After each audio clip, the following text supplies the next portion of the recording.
Hi friends, ಹಪ್ಪಳ ಸೊಂಡಿಗೆ ಅಂದರೆ ಯಾರಿಗಿಷ್ಟ ಆಗಲ್ಲ ಹೇಳಿ. ಇವತ್ತಿನ ವಿಡಿಯೋಲಿ ಒಂದು ಸ್ಪೆಷಲ್ ಆಗಿರೋಂಥ ಹಪ್ಪಳ ಹೇಗೆ ಮಾಡೋದು ಅಂತ ತೋರಿಸ್ತೀನಿ. ಅದೇ ಮೊಸರು ಹಪ್ಪಳ.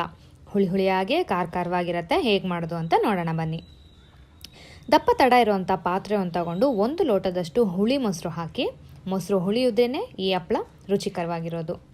ಅದೇ ಲೋಟದಲ್ಲಿ 1 ಲೋಟದಷ್ಟು ನೀರು ಹಾಕಿ, ಅಂದರೆ 1:1 ರೇಷಿಯೋ, 1 ಮೊಸರಿಗೆ 1 ನೀರು, ರುಚಿಗೆ ತಕ್ಕಷ್ಟು ಉಪ್ಪು, ಸಣ್ಣದಾಗಿ ಹೆಚ್ಕೊಂಡಿರೋಂಥ ಕೊತ್ತಂಬರಿ ಸೊಪ್ಪು. ಇದು ಸ್ವಲ್ಪ ಜಾಸ್ತಿ ಪ್ರಮಾಣದಲ್ಲಿ ಹಾಕಿದ್ರೆ ಕಲರ್ಫುಲ್ಲಾಗಿ ನೋಡೋಕ್ಕೆ ಚೆನ್ನಾಗಿರುತ್ತೆ ಹಪ್ಪಳ. ಖಾರಕ್ಕೆ ನಿಮಗೆ ಎಷ್ಟು ಬೇಕೋ ಅಷ್ಟು ಹಸಿಮೆಣಸಿನ್ಕಾಯಿ ಖಾರ, ಅಂದರೆ ಹಸಿಮೆಣಸಿನ್ಕಾಯಿನ ಮಿಕ್ಸಿಲಿ ಹಾಕಿ ತರ್ತರಿಯಾಗಿ ರುಬ್ಕೊಂಡಿರೋದು. ಇದನ್ನು ಒಂದು 5 ನಿಮಿಷ ಚೆನ್ನಾಗಿ ಕುದಿಯೋಕ್ಕೆ ಬಿಡಿ. ನೋಡಿ, ಕುದಿಯೋಕ್ಕೆ ಸ್ಟಾರ್ಟ್ ಆಗ್ತಿದೆ ಅಂದಾಗ ಅಕ್ಕಿ ಹಿಟ್ಟು ಹಾಕೋಣ. ಅಕ್ಕಿ ಹಿಟ್ಟು ಅಷ್ಟೇ 1 ಕಪ್ಪಷ್ಟು ಹಾಕಬೇಕು. 1 ಮೊಸರು, 1 ನೀರು ಮತ್ತು 1 ಅಕ್ಕಿ ಹಿಟ್ಟು. ಅಕ್ಕಿ ಹಿಟ್ಟು ಹಾಕಿದ್ಮೇಲೆ ಒಂದು 5 ನಿಮಿಷ ಅದನ್ನು ಟಚ್ ಮಾಡ್ದಿರ ಹಂಗೆ ಸಿಮ್ ಫ್ಲೇಮಲ್ಲಿ ಬಿಟ್ಬಿಡಿ. ಸೊ ಮಾಯಿಶ್ಚರ್ ಕಂಟೆಂಟ್ ಎಲ್ಲ ಎಳ್ಕೊಂಡು ಅಕ್ಕಿ ಹಿಟ್ಟು ಸ್ವಲ್ಪ ಬಾಯ್ಲ್ ಆಗುತ್ತೆ. ನೋಡಿ, ಈ ಥರ ಎಳ್ಕೊಂಡಾಗ ಇಲ್ಲಿ 5 ಮಿನಿಟ್ಸ್ ಆಗಿದೆ ನಂದು. ಇವಾಗ ಒಂದು ಮುದ್ದೆ ಕೋಲು ತಗೊಂಡು ಚೆನ್ನಾಗಿ ಮಿಕ್ಸ್ ಮಾಡೋಣ. ನಿಮ್ಮದು ನೀರಿನಂಶ ಸ್ವಲ್ಪ ಜಾಸ್ತಿ ಇದೆ ಅಂದರೆ ಸಿಮ್ ಫ್ಲೇಮಲ್ಲಿ ಇಟ್ಕೊಂಡು ಹಾಗೇ ಮಿಕ್ಸ್ ಮಾಡಿ. ಸ್ವಲ್ಪ ಎವಾಪ್ರೇಟ್ ಆಗುತ್ತೆ ನೀರವಾಗ. ಇಲ್ಲಿ ನಾನು ಸ್ಟವ್ ಆಫ್ ಮಾಡಿಕೊಂಡು ಮಿಕ್ಸ್ ಮಾಡ್ತಾಯಿದ್ದೀನಿ ಹಿಟ್ಟನ್ನು. ನೋಡ್ಕೋಬೋದು ನೀವು, ಅಕ್ಕಿ ಉಬ್ಬು ರೊಟ್ಟಿಗೆ ಈ ಹಿಟ್ಟು ಯಾವ ಕನ್ಸಿಸ್ಟೆನ್ಸಿಯಲ್ಲಿ ಬರುತ್ತೋ ಅದೇ ಕನ್ಸಿಸ್ಟೆನ್ಸಿಯಲ್ಲಿರುತ್ತೆ, ಮೆತ್ತಗೆ. ನೋಡಿ, ಇದನ್ನೊಂದು 5-10 ನಿಮಿಷ ಆರಕ್ಕೆ ಬಿಟ್ಬಿಡಿ. ಆರಿದ ಮೇಲೆ ಕೈಗೆ ಎಣ್ಣೆ ಹಚ್ಕೊಂಡು ಚಪಾತಿ ಲಟ್ಸೋದ್ರ ಮೇಲೆ ಸ್ವಲ್ಪ ಹಿಟ್ಟು ತಗೊಂಡು ಈ ಥರ ಚೆನ್ನಾಗಿ ನಾದ್ಕೋಬೇಕು.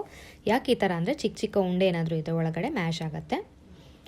ಈಗ ಚಿಕ್ಕದಾಗೆ ಪೋರ್ಷನ್ಸ್ ತಗೊಂಡು ಉಂಡೆಗಳು ಮಾಡಿ ಇಟ್ಕೊಳ್ಳಿ.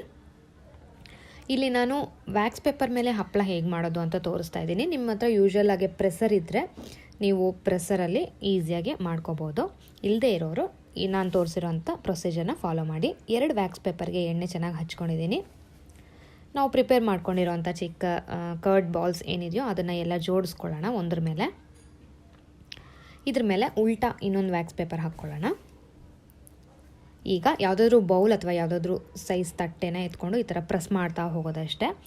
ಇಲ್ಲಿ ಸೈಜ್ ನಾನು ಚಿಕ್ಕದಾಗೆ ತೋರಿಸಿದ್ದೀನಿ. ನಿಮಗೆ ಯಾವ ಸೈಜ್ ಬೇಕೋ ಆ ಸೈಜಲ್ಲಿ ಹಪ್ಪಳ ಮಾಡ್ಕೋಬೋದು. ನೀವು ಕೈಯಲ್ಲಿ ತಟ್ಕೋಬೋದು. ಈ ನಿಪ್ಪಟ್ಟು ಅವೆಲ್ಲ ತಟ್ತೀವಲ್ಲ ಆ ಥರ ತಟ್ಕೋಬೋದು. ನೋಡಿ ಹೇಗಾಗಿದೆ ಅಂತ ನೋಡೋಣ. ಎಲ್ಲ ಪ್ರೆಸ್ ಮಾಡಿದ್ದೀನಿ.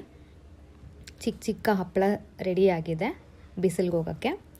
ಈ ಹಪ್ಪಗಳನ್ನೆಲ್ಲ ನೀವು ತೆಗೆದುಬಿಟ್ಟು ಒಂದು ತಟ್ಟೆಯಲ್ಲಿ ಅಥವಾ ನೀವು ಒಂದು ಕವರ್ ಮೇಲೆ ಹಾಕ್ಬೋದು, ಇಲ್ಲ ಸ್ಯಾರಿ ಮೇಲೆ ಹಾಕ್ತಾರೆ ಸ್ವಲ್ಪ ಜನ ಸಂಡಿಗೆ ಹಪ್ಪಳ ಮಾಡಿದಾಗ.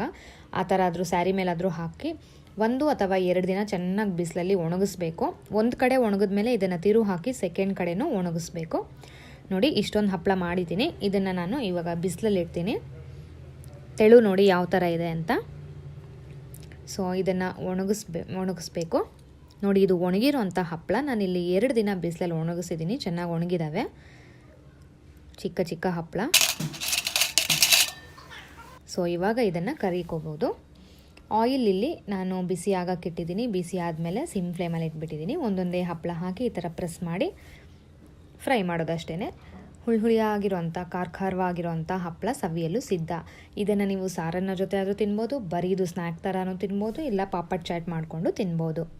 ನೋಡಿ, ಮೊಸರು ಹಪ್ಪಳ ರೆಡಿಯಾಗಿದೆ. ನೀವು ಟ್ರೈ ಮಾಡಿ ಹೇಗೆ ಬಂತಂತ ನನಗೆ ತಿಳಿಸ್ಬೋದು. ನನ್ನ ಚಾನಲ್ಗೆ ಸಪೋರ್ಟ್ ಮಾಡಿ.